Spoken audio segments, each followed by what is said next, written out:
Ibihe byiza ndetse n'umunsi mwiza kuri mwe mwese mukomeje kubana natwe mu makuru n'ibiganiro tubategurira kuri uyu muyoboro mu bice bitandukanye mugiye muherereyemo. Reka mbasabe gukomeza kubana natwe, nta handi ni hano ukwiye gukura amakuru umunsi ku wundi.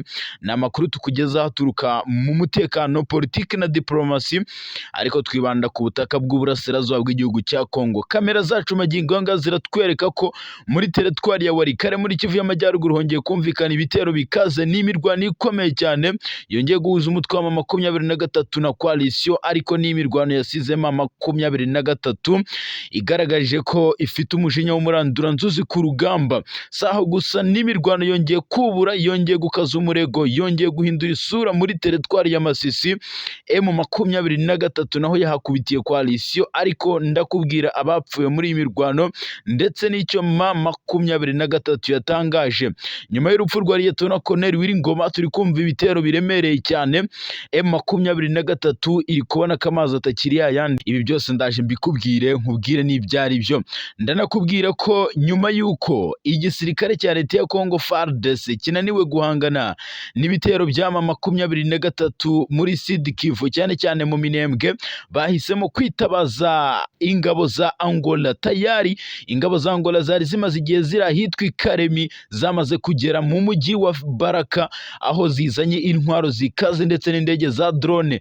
Bazanye abaspecialiste mu bijyanye no gukoresha drone karahabutaka ku rugamba, bazanye ndetse n'izindi ntwaro zikaze, aho ngo baje gutera umutwe wa M23. Magingo yangaya umuvugizi wa guverinoma y'u Rwanda Yolande Macron yatangaje ko ibihano Leta Zunze Ubumwe za Amerika zafatiye ingabo z'u Rwanda RDF bitazahagarika intambara yo mu burasirazuba bwa Repubulika ya Demokarasi ya Kongo. Ndakubwira imirwano ikomeye cyane ikomeje kumvikana mu bice byo mu Minembwe muri teritwari ya Fizi muri Kivu y'Amajyepfo. M23 ku munsi w'ejo yivuganye Colonel Nganzo uwo muri FARDC wiciwe muri ibi bice byo mu Minembwe, arashwe bikomeye cyane na M23 ndetse na Twirwaneho bamurashishije intwaro zikaze. Maze iminsi mbabwira deployment y'ingabo za M23 n'ibikoresho bya gisirikare biri koherezwa mu Minembwe. M23 yatangiye ama operation. Nkwibutse ko uyu Colonel Nganzo yari umwe mu nkingi za mwamba muri FARDC yiciwe mu Minembwe. Amakuru aravuga ko yigeze kuyobora yayoboraga brigade ya 12 y'ingabo za leta ya Congo FARDC zikorera mu bice byo mu Minembwe, ndetse yanigeze kuyobora brigade ya 212 mu ngabo za leta. Uyu yari umwe mu bakomeye cyane hano muri bino bice, kuko yari umwe mu bayobozi bakomeye cyane muri FARDC. Saho gusa habereye imirwano ndetse n'ahabyukiye imirwano, kuko no muri teritwari ya Walikare muri Kivu y'Amajyaruguru ahitwa Kibati hamaze kugera mu maboko ya M23. Nerekeze ku kibuga cy'imirwano muri Kivu y'Amajyaruguru, ndetse ndahita nerekeza no muri Kivu y'Epfo. Muri Kivu y'Amajyaruguru mu nyemerere mpere muri teritwari ya Walikare, imirwano ikomeye cyane maze iminsi igera kuri 3 aho ihanganishije umutwe wa M23 n'ihuriro ry'ingabo za leta ya Congo FARDC, FDLR ndetse n'abazalendo mu bice bya za Kibati. Ni imirwano ikomeye cyane yatangiye kuva ku wa mbere, aho umutwe wa M23 uri kurasa bikomeye cyane mu birindiro by'ihuriro ry'ingabo za leta ya Congo FARDC. Amakuru aravuga ko amazu menshi y'abaturage yatwitswe kubera imirwano yabereye muri ibi bice. Iki gice cya Kibati cyose navuga ko ari umuriro, cyamaze no kugera mu maboko ya M23. Ndavuga iki gice nyuma y'iyo mirwano yose imaze iminsi igera kuri 3. Ku itariki ya 3 Werurwe umwaka wa 2026 nibwo M23 yari isoje urugamba rwo gufata aka gace ka Kibati. FARDC ndetse n'abazalendo na FDLR barushwa imbaraga. Amakuru avuga ko bahise bahungira mu midugudu ya Miba ndetse na Mangazi.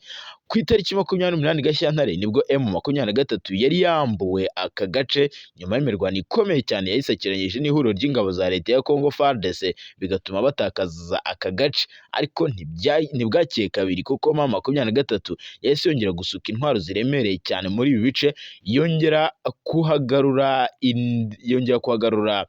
intwaro ziremereye cyane, ibasha kwirukana ihuriro ry'ingabo za leta ya Kinshasa.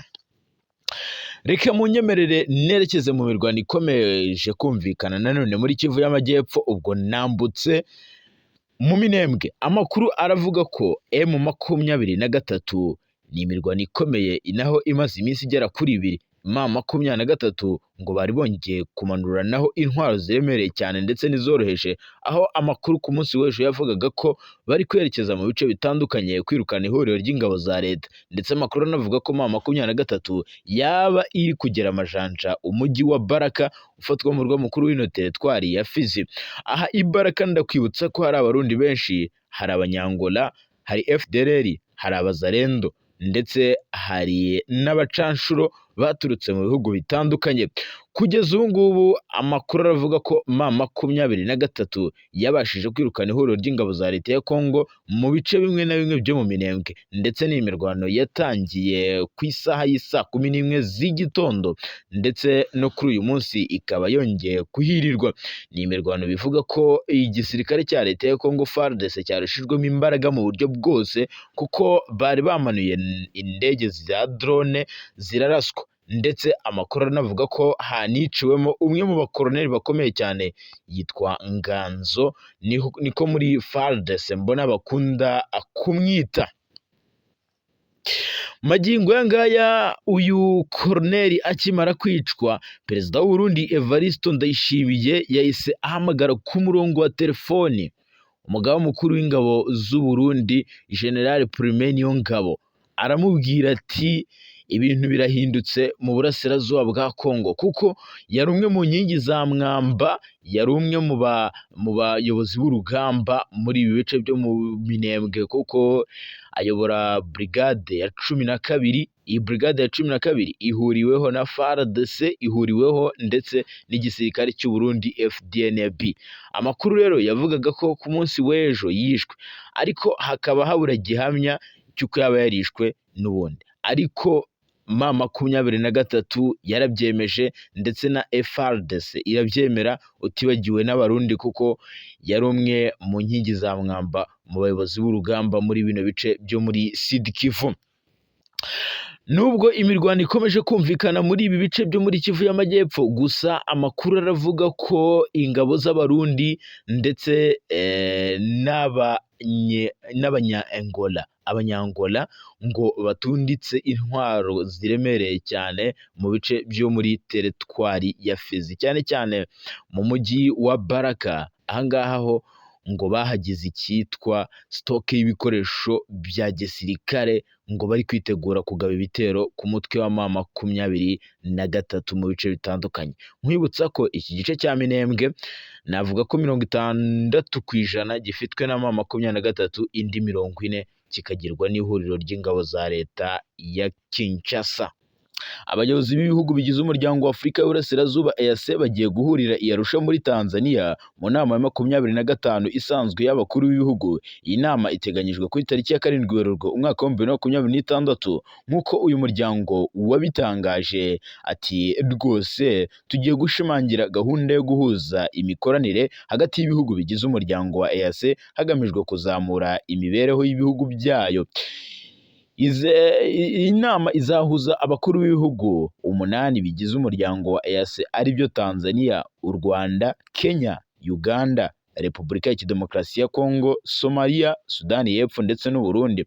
Biteganyijwe ko iyi nama y'abakuru b'ibihugu bigize uyu muryango wa EAC izabera i Arusha muri Tanzania, ndetse iyi nama abazayitabira bazatangiza ikoreshwa ry'icyangombwa gihuriweho cya gasutamo kizwi nka EAC Customers Bond.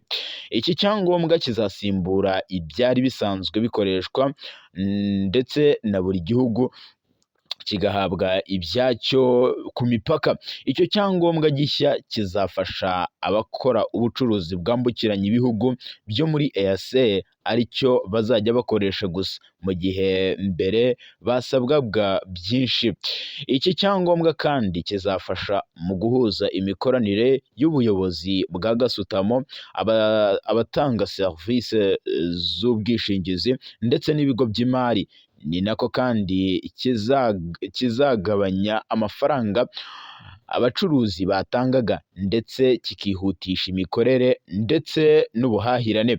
Muri iyi nama y'abakuru b'ibihugu kandi hazanatangazwa gahunda ya karindwi y'iterambere ya EAC izava nyine muri 2026 ikagera muri 2027 kugeza ku itariki ya 31 Werurwe umwaka w'2030. Ni amasezerano agiye gusinywa n'ibi bihugu. Iyi gahunda yerekana icyerekezo uyu muryango wa EAC ufite mu kwihuza mu rwego rw'akarere ndetse na gahunda z'iterambere zigamije imibereho myiza ndetse n'izamuka ry'ubukungu mu gihe cy'imyaka igera kuri 5 iri imbere. Umunyamabanga mukuru wa EAC yitwa Veronica Nduva yavuze ko iyi nama ari ingirakamaro kubera ibizayigirwamo. Iyi nama igiye guterana mu gihe uyu Veronica Nduva aheruka mu Rwanda mu biganiro byamuhuje na Perezida wa Repubulika y'u Rwanda Paul Kagame. Bombi baganiriye ku birimo guteza imbere ubucuruzi bw'akarere n'ubufatanye ndetse ku mishinga itandukanye y'ingenzi igamije guteza imbere iterambere rihuriweho mu muryango wa Afurika y'Uburasirazuba. EAC igaragaza ko nubwo ibijyanye n'amategeko mu kwihutisha inshingano ihuriweho bimaze kujya mu buryo ubucuruzi hagati y'ibihugu bigize uyu muryango bwakomeza kugenda bigura intege. EAC kandi iragaragaza ko ubucuruzi bwagumye kuri 15% mu myaka 10 ishize. Imibare iri munsi ya 30% kugeza kuri 50% byateganywaga nyine. Ni ukuvuga ngo bateganyaga byibuze 30% cyangwa 50%, ariko ubu biri kuri 15%. Uyu Veronica Nduva aherutse gutangaza ko nubwo bimeze bityo ubucuruzi imbere muri EAC muri bihugu nyine ati bwihariye nyine 1.8 kibyoherezwa mu mahanga. Yavuze ko ubucuruzi bw'akarere bwazamutseho 11% muri 2026 aho bugeze kuri 12.2% mu gihe muri 2024 EAC byagaragaraga ko yari yazamutseho ahubwo byahise bimanuka. EAC rero ibarizwamo abaturage babarirwa muri 340,000,000.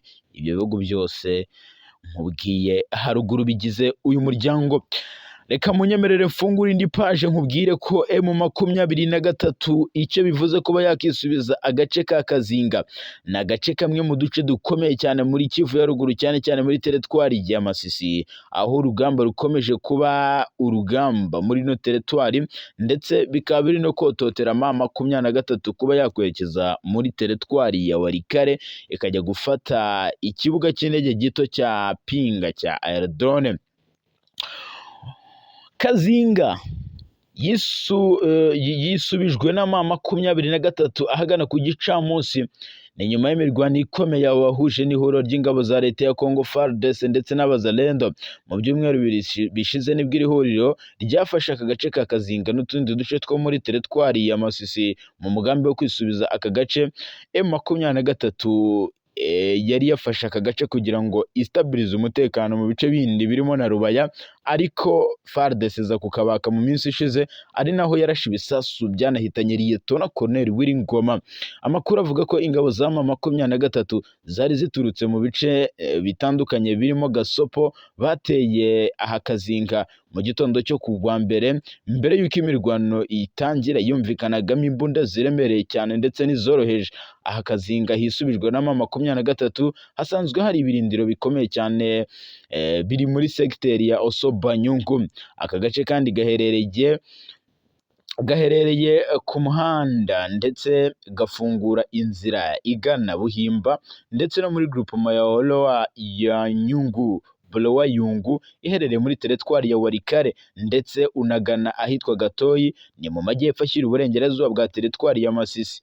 Gufata iki gice by'umwihariko byatumye M23 isigasira ibirindiro byayo muri mpande zigera kuri 3, aho kugeza ubu ngubu bafite ahitwa Buhimba Gatoyi n'aha Kazinga. Ibi biraha umutwe wa M23 unaheruka kwisubiza uduce twa Luke Kashenyi ubushobozi bwo kwagurira ibikorwa byabo mu zindi groupement zirimo Loa ya mbere n'iya kabiri ndetse n'ahitwa Rwanda zose zo muri teritwari ya Walikale. Izo groupement nkubwiye